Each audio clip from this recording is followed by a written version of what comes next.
Camels, the cigarette that's first in the service, presents from the 6th Ferrying Group Air Transport Command at Long Beach, California, the Abbott and Costello program. With the music of Pete Stevens and his orchestra, the songs of Connie Haynes and the Camel Five, tonight's guest, Miss Merle Oberon, and starring Bud Abbott and Lou Costello.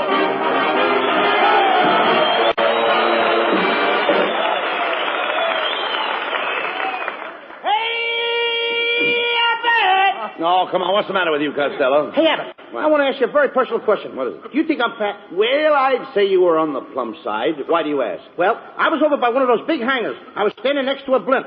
All of a sudden, an officer points to me and says, "Look, they're making them with faces now."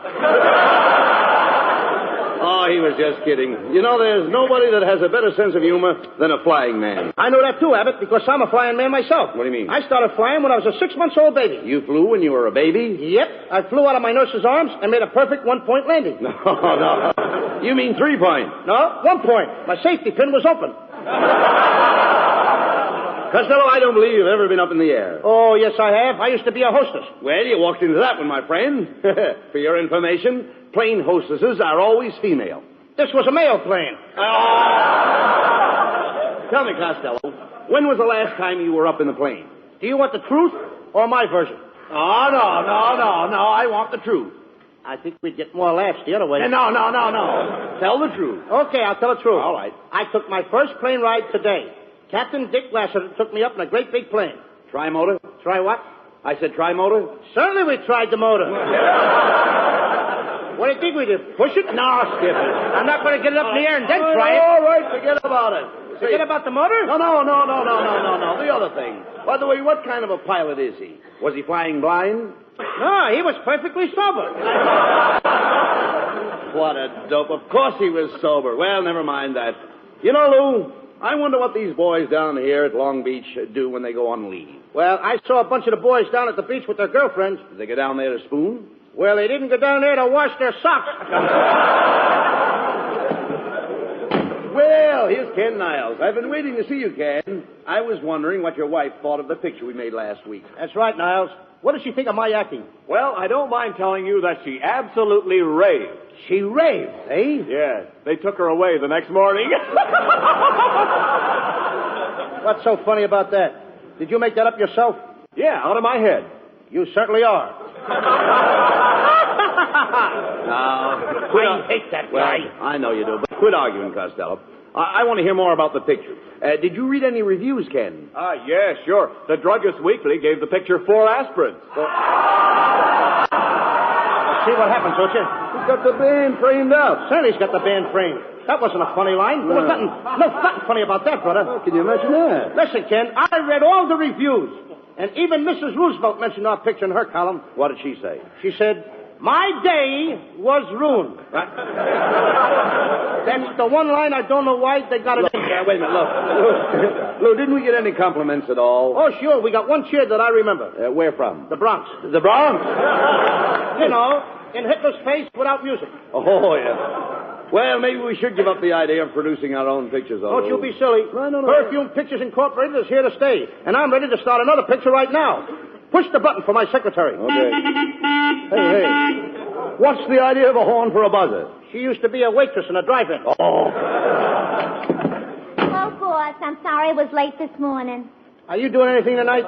Why, no, not a thing. Then try and get here on time tomorrow morning. It's a fine secretary. How did you get a job here? I used to be in pictures. I played in The Way of All Flesh. What part did you play? One of the meatballs. Everybody gets laughs but me. All right. Have patience. By the way, do I have any appointments today? Yes, sir. At 12 o'clock you have an appointment with Hedy Lamarr. What am I doing after that? Me, he asked. Mr. Costello, could I speak to you for a moment? Why, it's Botsford Twink, our soundman. What's on your mind, Bots? Well, I want you to know that I was terribly hurt because I wasn't in your picture last week with Carmen Miranda. After all, if you're looking for new faces, look at me. My face is new, isn't it? Oh, very new. In fact, your whole head has only been slightly used. Please give me a chance, Mr. Costello. I really do have a lot of talent. You know, I do most of the voices in all the Leon Schlesinger cartoons for Warner Brothers. You don't tell me. Yeah, for instance, here's a little Porky Pig. This is the way I talk when I play Porky. That's all, folks.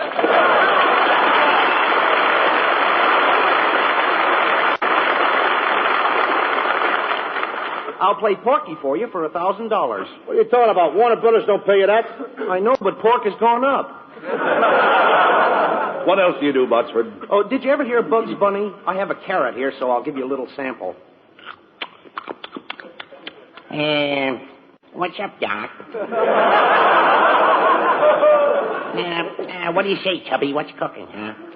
Of course, if you use Bugs Bunny, you'll have to use my wife, Mrs. Bunny. But we can't use two rabbits in our picture. Well, we couldn't separate them. That would be splitting hairs.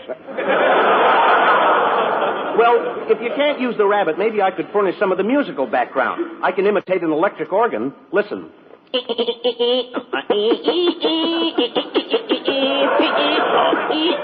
Clever, ain't he?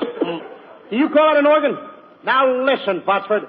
I can't use any of that stuff in my picture. Now, will you get out of here? Now look what you did. Now look what you did. Now look what you did. Every time you yell at me, I get the hiccups. When you yell at me, he gets that. Why do you yell? How did I know? Did I know that when I talk loud, he gets the hiccups? Costello. Did I know that? Well, don't yell at him. Do All right. something for the poor fellow. Please, Botsford. I said, talk nice to him. Botsford, I'm talking low and easy. Now, take it easy. No more hiccups. That brings him out of it. That brings him out of it. Does it? I didn't know that. All right, take it easy. How do you feel? Better now. Oh, you do? I feel fine. Oh, am I glad of that, Abbott. Now, let's get back to this picture. But, Mr. Costello, are you sure you can't use the organ? Botsford, how many times do I have to tell you that I don't... Please. Please, not in them again. Didn't you? You what I told you? I know what I'm doing. Get him out of here!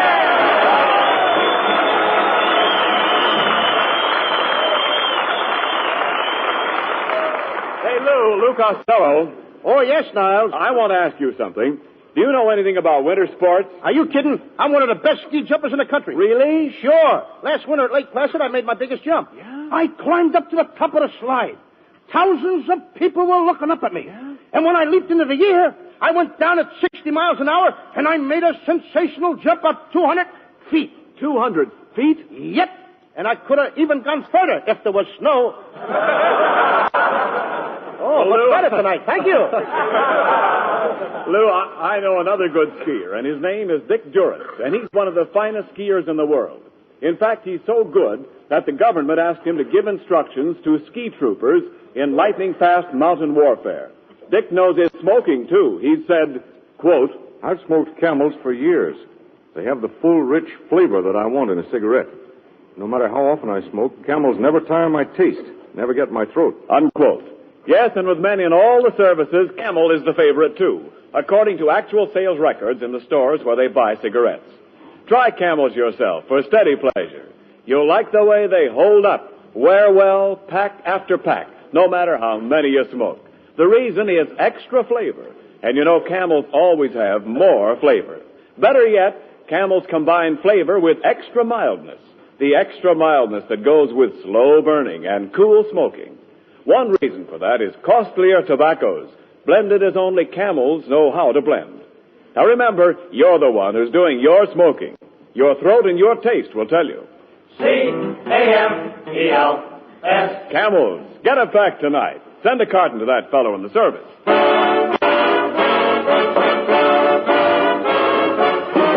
Lee Stevens, the orchestra, and the Camel 5 with a new treatment for an old tune by the light of the silvery moon.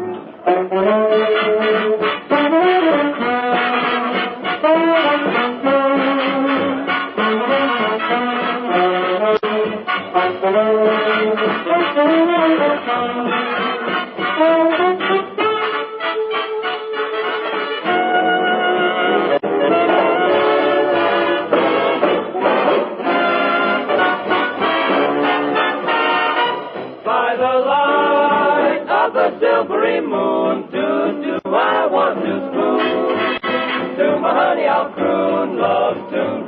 Honeymoon, keep a shining in June. Your silvery beams will bring love's dreams. We'll be cuddling soon by the silvery moon.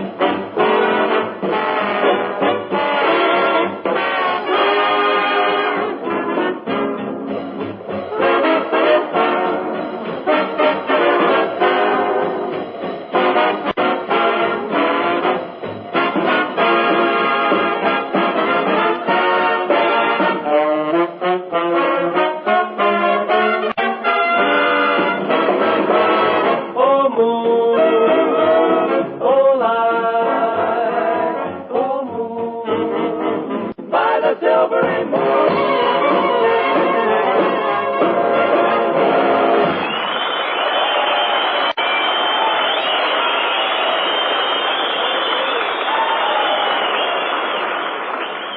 Costello, we can't hold up production on your new picture any longer. Now, we've got to get a leading lady. How about giving that secretary of yours a chance? She has blue eyes and blonde hair. And a Supreme Court figure. What do you mean, a Supreme Court figure? A Supreme Court figure? What do you No mean? appeal. Oh! Besides, I phoned Merle Oberon about playing a leading part. You did? Yes. I picked up the receiver and I said, Merle, darling. Merle, sweetheart. Merle, my love. And then? Then I dialed her number. Merle Oberon. Merle Oberon would be swell in our picture. You know, and I sent for a new fashion designer. What is this that just popped in here? What happened? Well, now, wait a minute. I sent for a new fashion designer. Is that it? Now he's in. Come in. Good evening, gentlemen. I'm your new fashion designer. Pierre, you Pierre. To my friends, I'm P.U. You said it, brother. Hey, get a load of that guy's hair. He's a male Veronica Lake. Pierre, this is Lou Costello. Oh, how do you do, Mr. Costello? Thank you, sir. You are just the man I'm looking at. I've not seen you in a long distance. Get the way his hair hangs over his face. Pardon me, Pierre. Was your mother ever scared by a sheepdog? Oh, come on. Leave the man alone. We've got to get him to design Miss Oberon's clothes. Now, no more remarks about his hair. Looks like a palm tree in a high wind, doesn't it?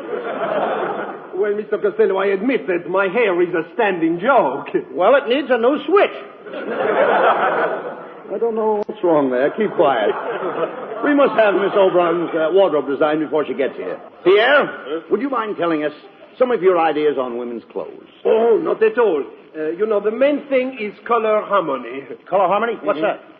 Well, it's very simple, Mr. Costello. For instance, if you were carrying a pink bag, you would not wear a green dress, would you? Oh, gracious, no! I wouldn't dare! Why, I'd be the laughing stock of my sewing circle. All right, come on, never mind. What kind of line is that to get me a big man? Forget it. Skip those things. Come here, Pierre. Now, with a shortage of materials, how about something plain for Miss Oberon to wear? We'll call it a defense dress. How about that? How about making it out of barbed wire? That isn't defense. It ain't exactly an invitation. Go ahead, Pierre. Suggest a dress for Merle Oberon. You know, something that she can wear in our picture. Well, being a brunette, I would suggest that I make Miss Oberon a gown of apple green with a peach skirt, lemon trimmings, plum ruffles, an orange belt, and a tangerine scarf. That ain't a dress. That's a fruit salad. Nevertheless, that sounds fine. Now, what about Merle's hat? Well, the hat should be very simple but very smart.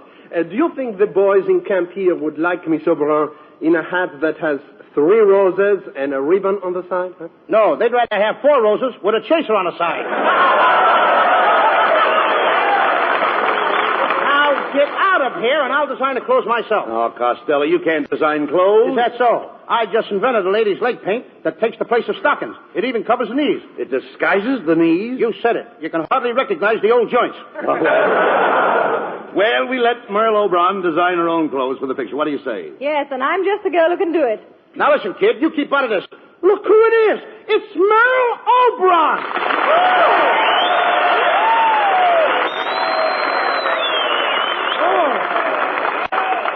Merle, I'm overjoyed. I'm overcome. I'm overwhelmed. I'm over here.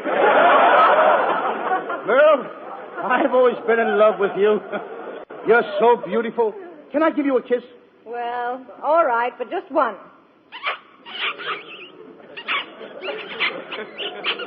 Lou, where did you learn to kiss like that? I used to be a bugler and a Boy Scout. Now, look, if you folks don't mind, we'll go over the script of the picture that you are going to play tonight. It's a story of the knights of old. Merle, you play a beautiful princess. And you wear a hoop skirt. A hoop skirt? Yeah, a hoop skirt. That's a parachute with legs. Costello plays the part of a knight. He's in love with you. I thought nights were tall. Well, kid, on account of daylight saving time, the nights are getting shorter. As the first scene opens, Merle, you're in the palace, awaiting the arrival of your lover. You are playing the organ. Organ like this? Botsford, didn't I tell you that you couldn't be in this picture? I started it again. Don't shout at him. Oh, I'm sorry. I'm sorry. All right, I'm sorry. I'm talking nice and easy. Relax. Take it easy. All right, Botsford. Shout at him in a moment. I'm talking nice. How easy can I talk? I'm okay. I'm sorry, Botsford. I'm very sorry. I'm okay now, Mr. Costello. Oh, I'm glad you are. Now keep out of the picture. You did it again.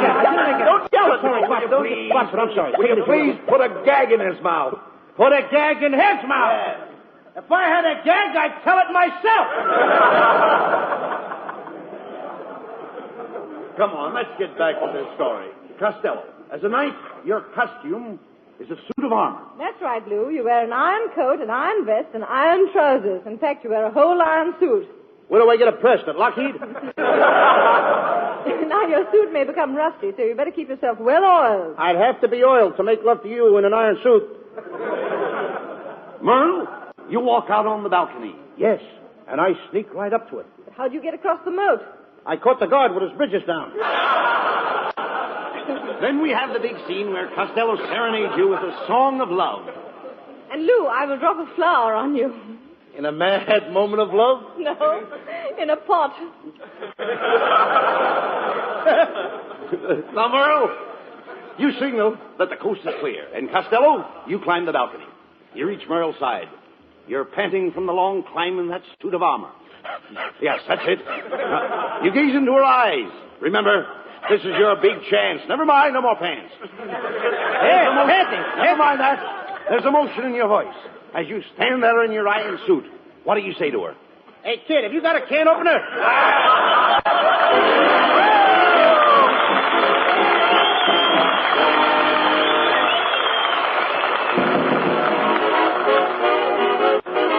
Here's Connie Haynes with a Camel 5 with a new Roomba from the pen of Cole Porter. Hasta luego.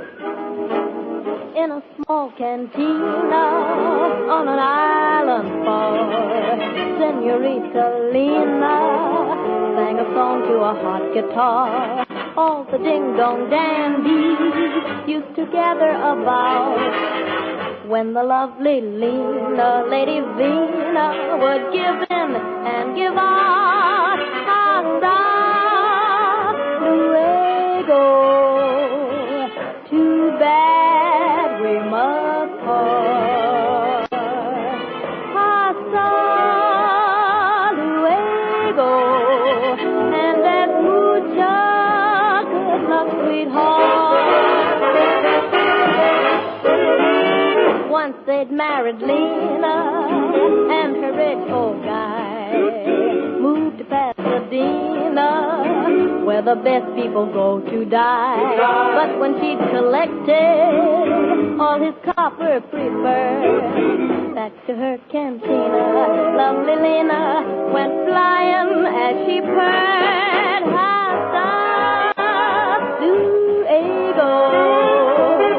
Too bad we must part. Hasta luego. And there's mucha good luck, sweetheart. Ay, hasta luego. Too bad we must part. Oh, hasta luego. And there's mucha good luck, sweetheart.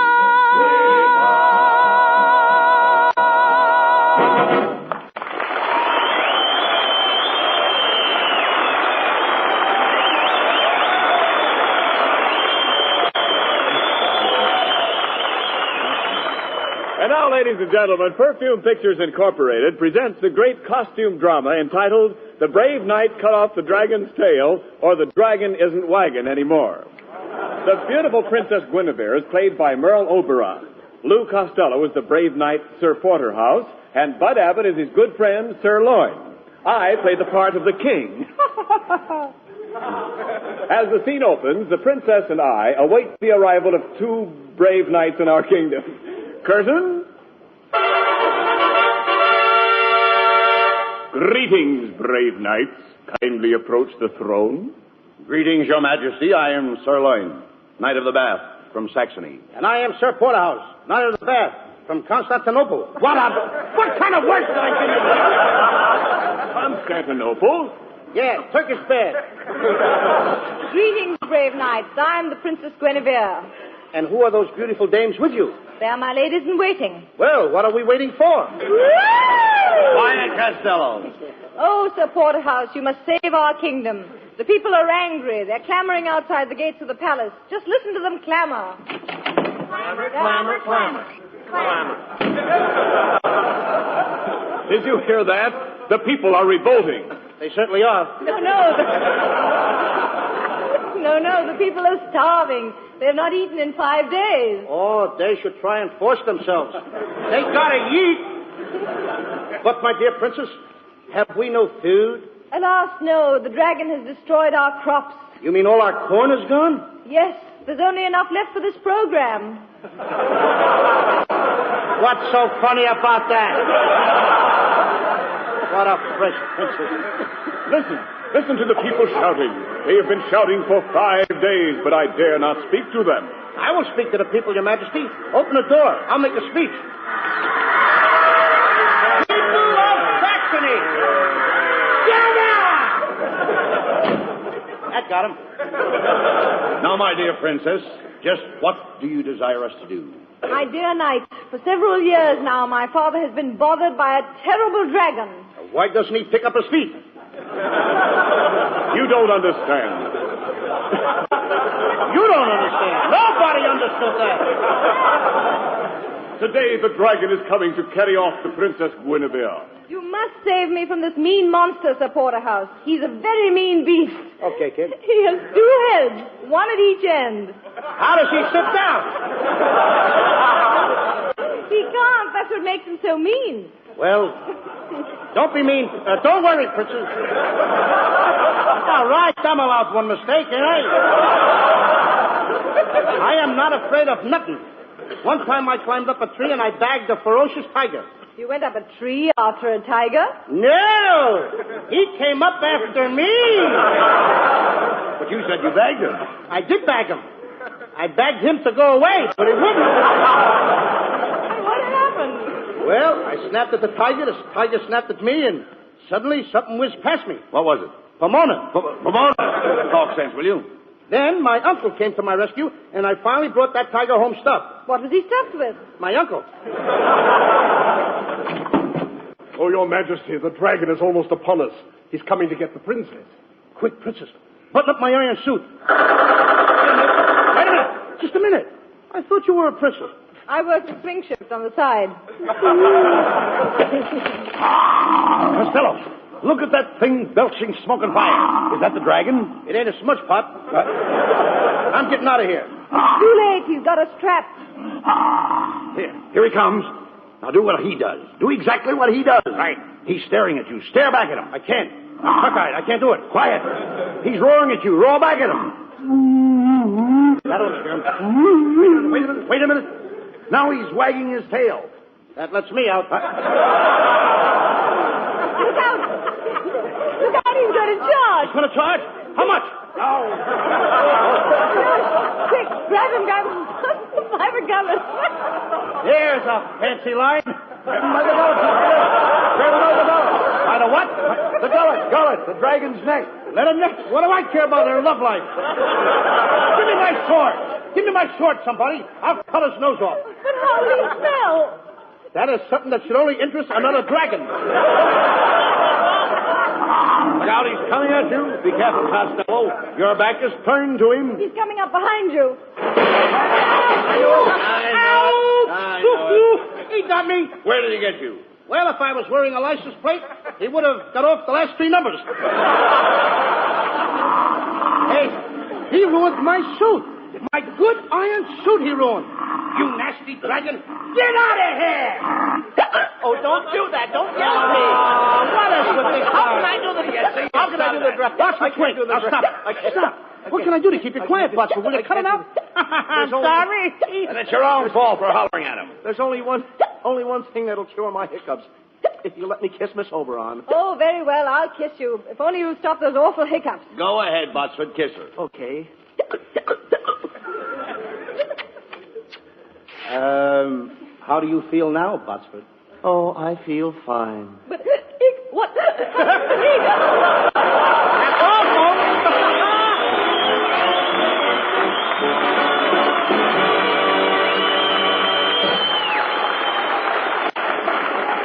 Some tunes you whistle for a while and then forget, and others stay with you for years. I think the ones you remember are the ones that have character. I believe that goes for cigarettes, too. We say that Camels have character, and we back that up with the thousands of smokers who have stood by Camels for 20 years and more. We think it's true that more people have smoked Camels longer than any other cigarette. Try Camels and see for yourself. Try them in your T-zone. That's T for taste and T for throat. Your own proving ground for cigarettes. Your taste will tell you that Camels have more flavor, and it's extra flavor that helps make Camels hold up day in and day out. Makes the second pack better than the first, and the third better than the second. Your throat will tell you about mildness, too. It's the best judge you'll find. Yes, Camels are mild, cool smoking, slow burning, because they're expertly blended of costlier tobaccos. Your throat and your taste will tell you. C-A-M-E-L-S. Camels, get a pack tonight. You'll want to buy a carton tomorrow. Here's more news about the Camel Caravans, those traveling shows which entertain the men in the Army camps. 32 performances of the Camel Caravan units will be given to men in the training stations throughout the coming week.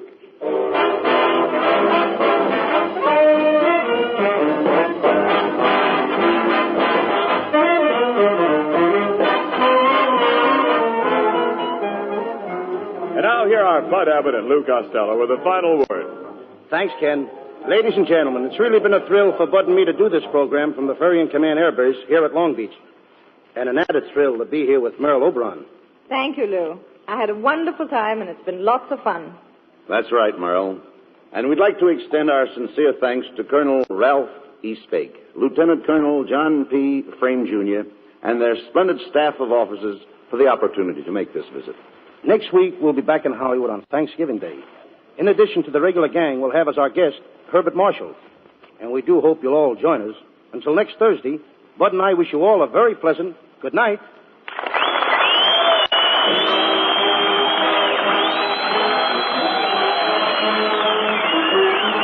Remember, Camels present 4 great shows each week. Tomorrow night, the Camel Caravan with Lanny Ross, Xavier Cugat, Herb Schreiner, Lou Lair, and their guest star, Bob Hope. Saturday night, Thanks to the Yanks with Bob Hawke. Monday night, Blondie. And next Thursday at the same time, Abbott and Costello with their guest, Herbert Marshall. Our broadcast this evening was from the 6th Ferrying Group, Air Transport Command at Long Beach, and does not constitute an endorsement of our product by the War Department, as they do not endorse any product. The Army has also requested us to make this announcement to all men of 18 and 19. There is a serious need for young men, so serious that the Army is willing to let men of 18 and 19 choose whatever branch of service they desire. Go to your nearest Army recruiting office or induction station tomorrow. Learn about the jobs the Army has open in 13 different branches, all explained by men who know these jobs inside and out. Listen to the Camel Caravan tomorrow night with Lanny Ross, Xavier Cugat, Herb Schreiner, Lou Lair, and their guest star, Bob Hope. And now this is Ken Niles wishing you all good night.